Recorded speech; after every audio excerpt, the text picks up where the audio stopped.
and say, what are we sending Saudi troops in? Did you protest that? We don't care whether they are, it's a Saudi groups or other groups in military in Bahrain. Our concerns is respect of human rights. What the government say that these troops who came from the GCC countries, it is within the agreement between the GCC countries.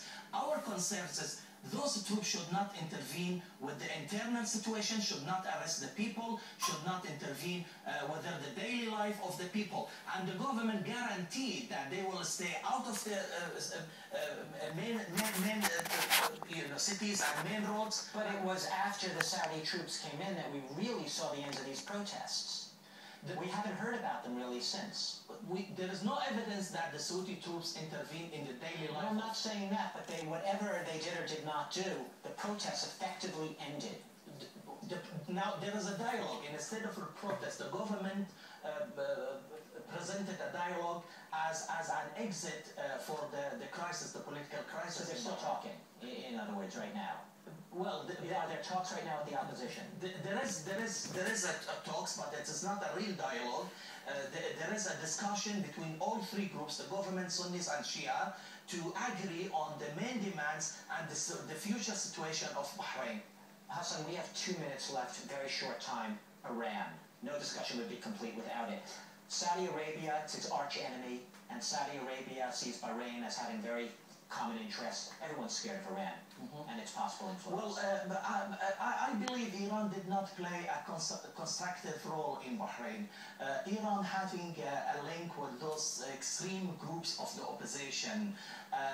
This is a fact. This is true. Everybody knows about it. But not all of them. A lot of those Shias who are protesting say we have nothing to do with Iran. Nothing to do with Iran, but there is a minority group who has a link with Iran, and I believe Iran should encourage those groups to participate in political process in Bahrain and to leave the violence, to establish a system which will guarantee the interests of the whole groups, Sunni, Shia, and the royal family in Bahrain. Final thing, very briefly, is the Arab Spring over in Bahrain?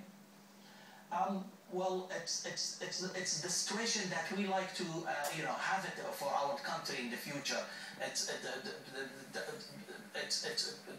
That's what we need to have it, a constitutional monarchy which will guarantee the interests of the Sunni, Shia and the royal family. But we just saw yesterday in Syria, for instance, we saw the Bashar al-Assad give a speech where he essentially said it's a conspiracy, a foreign plot, suggesting it's over there. Well, that is a matter of the Syrian government and the people, but what I believe that the demonstration in the Arab countries, it is legitimate demonstration, legitimate demands, and the governments in the Arab world should listen to their people for a better political situation, and it is what they need is a political reform rather than regime change.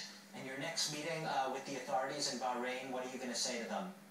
I will say to them, listen to the people, find out a better situation, a better exit, which will reduce violence in Bahrain and which will save the... Will you be more direct than that? Will you say there have been reports that you're still detaining, arresting, and killing people, and that's it? We're going to have to leave it at that, unfortunately. We will express our concerns to the government directly.